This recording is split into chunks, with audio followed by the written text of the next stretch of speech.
प्यारे बच्चों नमस्कार। भौतिक विज्ञान की ऑनलाइन क्लासेस में आपका स्वागत है। जैसा कि हम सभी लोग जानते हैं, हम लोग चैप्टर 4 पढ़ रहे थे, जिसमें हम थ्योरी को समाप्त कर चुके थे और न्यूमेरिकलों को लगा रहे थे, जिसमें आज हमारा न्यूमेरिकल का तीसरा लेक्चर है। तो जिसने भी पिछले 2 लेक्चर ना देखे हों, पहले उनको देख लें, फिर ये वाली वीडियो को देखें।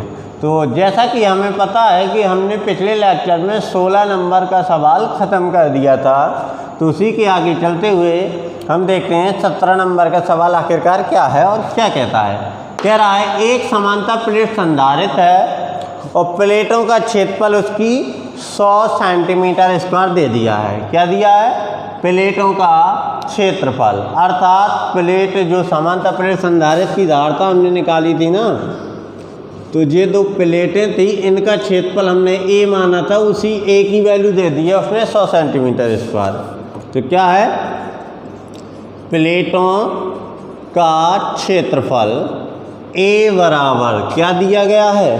100 सेंटीमीटर स्क्वायर। देखिए, हमने कल भी बताया था कि कोई भी जब हम फिजिक्स का सवाल लगाते हैं तो हमें मूल मात्रक में चेंज करना पड़ता है। तो यहाँ सेंटीमीटर स्क्वायर है, इसको मीटर स्क्वायर में देखो, 1 सेंटीमीटर माइनस 2 की पावर, तो 2 है स्क्वायर, तो कितनी पावर हो जाएगी? 10⁻⁴ मीटर स्क्वायर। बदल गया। इसके साथ ही दिया प्लेटों के बीच की दूरी, अर्थात जो हमने डी मानी थी उसी का मान दे दिया है। प्लेटों की बीच की दूरी कितनी दी है? डी बराबर 0.05 सेंटीमीटर। देखिए, ये भी सेंटीमीटर में है तो इसके भी मीटर बनाएंगे, तो 0.05 गुणा 10⁻⁻2। फिर कह रहा है यदि इसके बीच परावैद्युत पदार्थ भर दे, तो हमने दोनों टाइप से डेरिवेशन निकाला था, परावैद्युत पदार्थ हो और परावैद्युत पदार्थ ना हो, अर्थात वायु हो। तो अब चलिए, वो कह रहा है भर दिया है, तो धारता है C बराबर, धारता क्या कहलाती? C बराबर 3.54 गुणा 10⁻⁻10 फैरेड है। तो कह रहा परावैद्युत पदार्थ का परावैद्युतांक, परावैद्युतांक क्या कहलाता? K का मान हमें ज्ञात करना है। तो हम सभी लोग जानते हैं, हमने एक फॉर्मूला पढ़ा है, C बराबर ε0 A/d, और यदि K दिया हो तो K, तो हमारे यहाँ पे K दिया है तो हमने रख दिया K। तो चलिए, यदि हम K की वैल्यू निकालना चाहें तो हमारे पास आएगी K = CD/ε0 A, यही आएगी ना। चलिए, C का मान, D का मान, ε0 का मान और A का मान सब रख के देखते हैं और सॉल्यूशन को लाते हैं। तो K बराबर C 3.54 गुणा 10⁻⁻10, D 0.05 गुणा 10⁻⁻2। ε0 की वैल्यू तो आप लोग सभी जानते होंगे कितनी होती है? 8.85 गुणा 10⁻⁻12, और A की वैल्यू 100 गुणा 10⁻⁻4। तो चलिए इसको सॉल्व करते हैं, आखिरकार क्या आता है। तो देखिए, 2 अंक बाद दशमलव, ये 2 अंक बाद दशमलव, इस 5 से इसको काट सकते हैं। 5 एकम 5, बचेगा 3, तो 5 7 35 और 5 7 35, 177 आ गया, और ये 5 कट गया। 177 का इसमें यदि भाग देंगे तो देखिए 2 बार जाएगा, 177 दूनी 354, तो ये आ गया 0.2। और बस अब पावर का खेल रह गया है, तो चलिए पावर को सॉल्व करते हैं, क्या आता है। देखिए 0.2, और यहाँ पे जो 5 कटी गया, ये ओनली 0.2 बचा, और ये माइनस माइनस ये दोनों हो गई 16 पावर, और ये ऊपर गया, ये प्लस माइनस की 12 पावर, ये ऊपर गया 16 पावर। तो 0.2/100 गुणा 10⁻⁻12 और प्लस का 16, यही बचेगा ना। 12 और 4 16, और ये 2, तो ये 2 और आ जाएगा, तो हमारे पास आ जाएगा कितना आएगा? 0.002 गुणा 10 की पावर, यहाँ पे आएगा हमारे पास 3। तो यहाँ पे यदि हम 4 पावर आएगी, सॉरी, 1 पावर दशमलव देखिए ये एक बार नहीं जाएगा बेटा, ये 0.02 बार जाएगा, क्योंकि 2 बार में भी भाग नहीं जाएगा। तो यहाँ क्या आएगा 0.02, अर्थात 1 और 0 4 पावर चली जाएंगी तो 2 आ जाएगा हमारा परावैद्युतांक। परावैद्युतांक का कोई भी मात्रक नहीं होता, अर्थात k बराबर कितना आ गया है 2। तो चलिए इसको कॉपी करिए।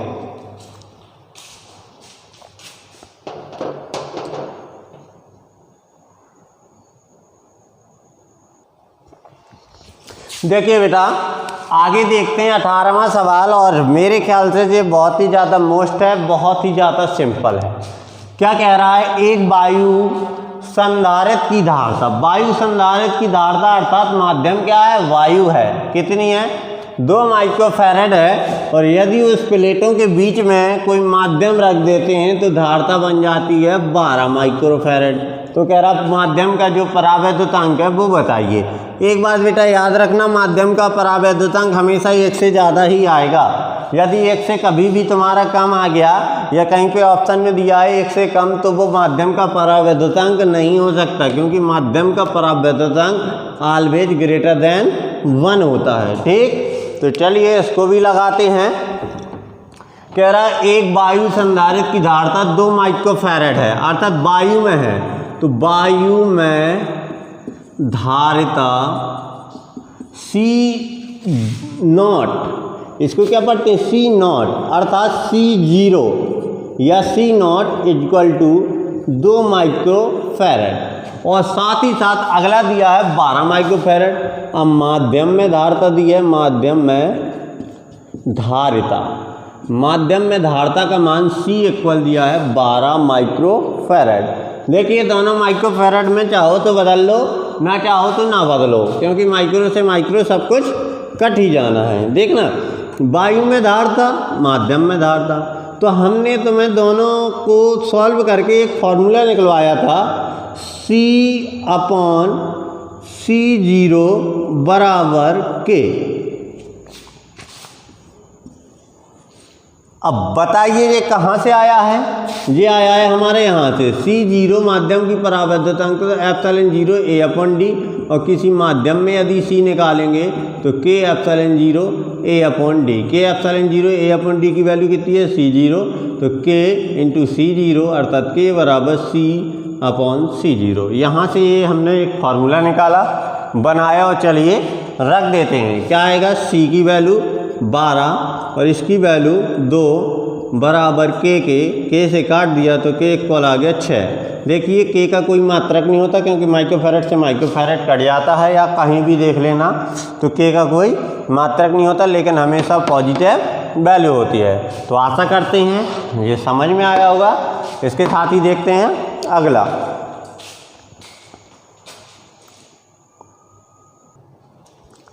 देखिए बेटा अब जो आगे के सवाल हैं 25 नंबर तक, वो सारे के सारे लगने हैं C बराबर ε0 A/d। कभी K आ जाएगा तो यहाँ K लगा देंगे, और इसके अलावा कोई भी फार्मूला नहीं लगना है, यही लगना है। तो आशा करते हैं कि आप लोग ये 25 तक 18 से 25 तक के सवाल लगा लोगे। अब हम लोग देखते हैं 26 नंबर का सवाल, और फिर भी यदि लगाने के बाद भी कुछ सवाल ना बने तो मुझे बता देना, तो मैं वो भी लगवा दूंगा। तो देखिए 26 नंबर का सवाल क्या कह रहा है, 3 संधारित्र हैं जिसमें प्रत्येक की धारिता 3 माइक्रोफैरड है। कितने संधारित्र हैं, 3 हैं, और प्रत्येक की धारिता है 3 माइक्रोफैरड है, और सारे के सारे श्रेणी क्रम में जोड़े गए हैं। तो मतलब 3 संधारित्र हैं, मतलब C1 भी 3 माइक्रोफैरड है, C2 भी 3 माइक्रोफैरड है, प्रत्येक का है ना, और C3 भी 3 माइक्रोफैरड है। क्योंकि 3 संधारित्र, एक बात बेटा याद रखना, जब भी हम श्रेणी क्रम और समांतर क्रम का सवाल लगाएंगे तो इनकी जो माइक्रोफैरड है इनको नहीं बदलेंगे, इनको यही रखेंगे। श्रेणी और समांतर के अलावा अर्थात तुल्य धारता के अलावा कुछ भी निकालना होगा तब इनको खोलेंगे, नहीं तो इनको ऐसे ही रखे रहेंगे। कह रहा श्रेणी क्रम में जुड़े हैं तो तुल्य धारता ज्ञात कीजिए, बाद में कह रहा समांतर क्रम में जुड़े हैं तो तुल्य धारता ज्ञात कीजिए। तो हमने पहला वाला पॉइंट देखा, श्रेणी क्रम में तुल्यधारता। हम लोगों ने एक अच्छा सा डेरिवेशन लगाया था श्रेणी क्रम में तुल्यधारता का, क्या था, 1/c बराबर 1/c1 plus 1/c2 plus 1/c3, यही लगाया था ना श्रेणी क्रम वाला। तो चलिए लगाते हैं। 1/c हमें तुल्य निकालना है, 1/3 प्लस 1/3 प्लस 1/3।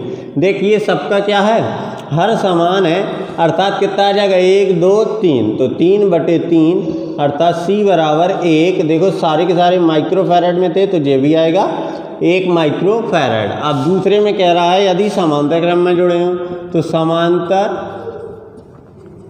क्रम में तुल्यधारता क्या होती है, तुल्यधारता c बराबर c1 plus c2 plus c3, और सारे होते तो उनको भी जोड़ देते तो आ जाता 3 + 3 + 3 = 9 माइक्रोफैरड। तो ये आ गई हमारी समांतर।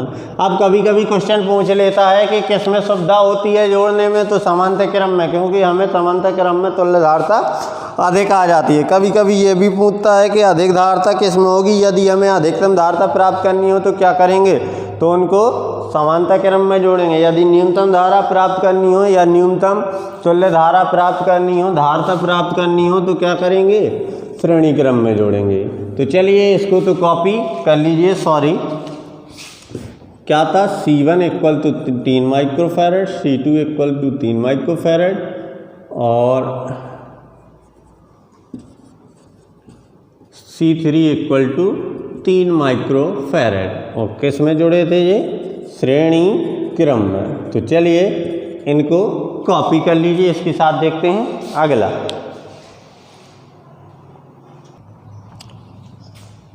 देखिए बेटा, अब देखते हैं 27वां सवाल। मेरे ख्याल से इसको डाल लीजिए आप लोग मोस्ट, क्योंकि इसी टाइप के सवाल आते हैं। क्या कह रहा, बहुत ही ज़्यादा सिंपल है और बहुत ही अच्छा है। क्या कह रहा, दो संधारित्रों की तुल्य धारता समांतर क्रम में देखी जाए तो 24 माइक्रोफैरड है और श्रेणी क्रम में देखी जाए तो 6 माइक्रोफैरड है। उनकी अलग अलग धारताएं क्या होंगी ये हमें बताना है। तो हमें तो मालूम नहीं है अलग अलग धारताएं क्या होंगी, तो हमने मान लिया, माना अलग अलग धारताएं, अलग अलग धारिताएं क्रमशः C1 व C2 होंगी। 2 है तो हमने 2 मान ली, 3 होती तो हम 3 मान लेते। अब देख रहे हैं वो समांतर क्रम में धारता दी है, समांतर क्रम में तुल्य धारता कितनी दी हुई है भाई, 24 माइक्रोफैरड। तो देखते हैं हम समांतर क्रम में, हम तो जानते हैं ना क्या होता है तुल्य धारता, C1 + C2 = 24। तो यहाँ से हम या C1 की वैल्यू निकालें या C2 की। मान लो C1 निकाला तो 24 - C2, समीकरण नंबर 1। अब देखते हैं श्रेणी क्रम में तुल्य धारता। श्रेणी क्रम में तुल्य धारिता कितनी दी हुई है भाई, 6 माइक्रोफैरड। तो श्रेणी क्रम में कैसे निकलती है, 1/C1 + 1/C2 = 1/6। C1 की वैल्यू उठा के रख दीजिए, लिखेंगे C1 का मान समीकरण 1 में रखने पर। तो चलिए रखते हैं और देखते हैं। 1/24 - C2 प्लस का C2 = 1/6। एलसीएम लिया, क्या आया, C2 कोष्टक 24 - C2। तो यहाँ से हमने इससे देखो ये भाग में चला गया, क्या आएगा C2 और यहाँ पे प्लस ये पूरा कट जाएगा, यहाँ आएगा 24 - C2 = 1/6। C2 से C2 कैंसल, 24 × 5 = 120, 24 छक्के 144, अर्थात 24 ऐसा आ जाएगा ना, C2 कोष्टक 24 - C2 = कितना आएगा, 1/6। कैंची गुणा करेंगे तो हमारे पास सॉल्यूशन मिल जाएगा। चाहो तो आप लोग लगा सकते हो, तो लगा लेना बेटा, नहीं तो चलिए लगा देते हैं। C2 24 minus C2 is equal to 144। यहाँ पे अच्छे से सॉल्यूशन करेंगे तो हमें मिल जाएगा 24C2 माइनस का C2 का स्क्वायर इज इक्वल टू 144। जो सब उस साइड आएंगे तो C2 स्क्वायर माइनस का 24C2 और प्लस का 144 बराबर 0। देखिए ये बन गया एक फैक्टर। तो आप लोग बहुत ही सरलता से इसके फैक्टर कर सकते हो। कितने में टूट जाएगा ये? वैसे 24 और 16 और 9 में, 16 नंबर 144, तो हमारे उत्तर आ जाएंगे 16 और 9। क्लियर? 16 नंबर 144 और 16 और 9, सॉरी 16 और 9 में नहीं टूटेगा ये टूटेगा। चलिए देख लेते हैं। 144 है तो 144 की कर दीजिए आप लोग फैक्टर, अपने आप आ जाएगा। 72 फिर 2 से दिया, 36 फिर 2 से दिया, 18 फिर 2 से दिया, 9 फिर 3 से दिया, 3 फिर 3 से दिया 1। तो चलिए हमें अब आना है 24, तो हमारे पास आ जाएगा 12 और 12, अर्थात 12 में 12 144। तो 12 और 12 में तोड़ देंगे इसको और हमारे पास आंसर मिल जाएगा। एक आएगा 12 और यहाँ पे रख देंगे तो दूसरा भी आएगा 12। तो दोनों की धारताएं कितनी हो जाएंगी? 12 माइक्रो फैराड। तो चलिए इसको कॉपी कर लीजिए और मोस्ट भी डाल लीजिए, बहुत ही ज़्यादा मोस्ट भी है। तो जो इसका आंसर क्या आएगा? तोड़ेंगे तो 12 और 12। तो चलिए कॉपी करिए।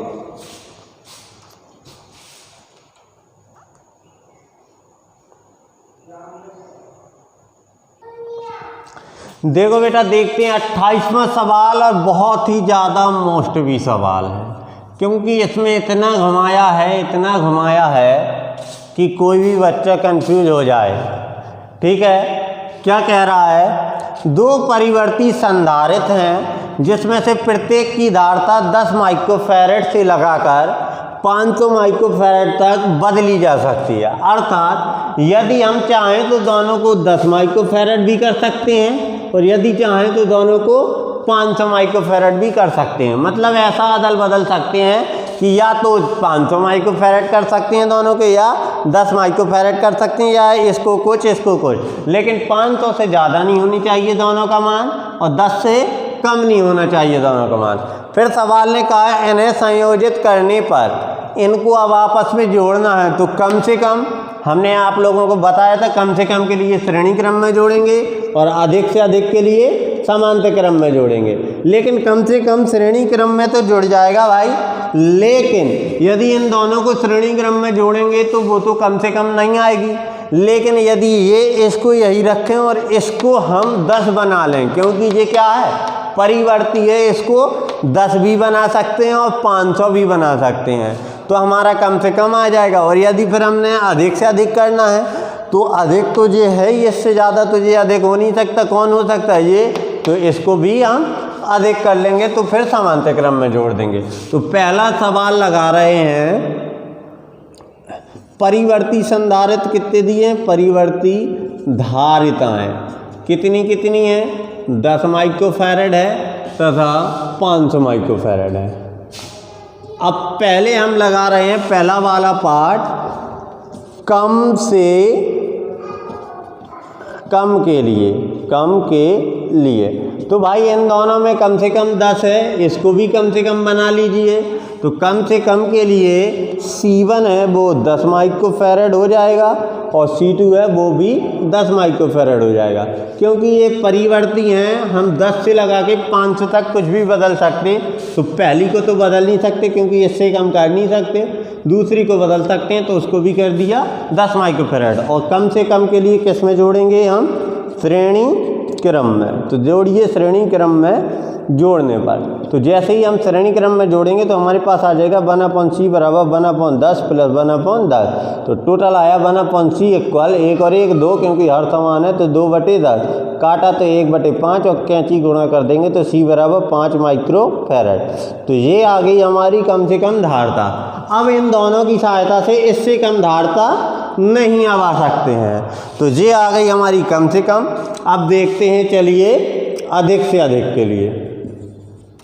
अधिक से अधिक, अधिक से अधिक धारता चलिए निकालते हैं, कैसे निकलेगी भाई। अधिक से अधिक बनाने के लिए इसको तो अधिक कर नहीं सकते, इसलिए किसको कर देंगे, इसको अधिक कर सकते हैं। तो ये आ गया 500 माइक्रोफैरड और C2 भी हो जाएगा 500 माइक्रोफैरड, क्योंकि इससे अधिक दोनों कर ही नहीं सकते हैं। अब इनको किस में जोड़ा जाता है अधिक से अधिक के लिए, समांतर क्रम में। तो समांतर क्रम में जोड़ने पर, तो इनको समांतर क्रम में जोड़ेंगे तो हमारे पास C बराबर आ जाएगा C1 प्लस C2, अर्थात C बराबर 500 प्लस 500 अर्थात 1000 माइक्रोफैरड। बताइए, इससे अधिक धारता इन दोनों की सहायता से हम ला ही नहीं सकते, तो इसलिए ये हो गया अधिकतम धारा के लिए, ये हो गया निम्नतम धारा के लिए।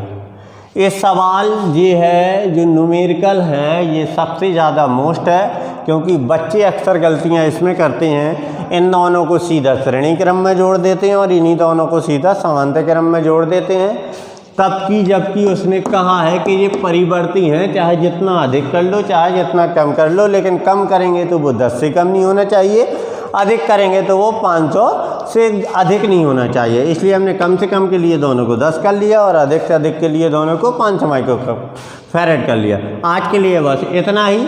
आप लोग सवाल तो लगाते नहीं हैं, मैं रोज़ रोज़ कहता हूँ कि सवाल लगाते रहिए, ताकि अपना ये चैप्टर अच्छे से और जल्दी से निपट जाए और हम लोग 5वें चैप्टर में आ जाएं, क्योंकि इसके सवाल बहुत ज़्यादा हैं। यदि तुम लोग नहीं लगाओगे तो मैं अकेला लगाऊंगा तो कम से कम 10 या 15 दिन सवाल ही खा जाएंगे।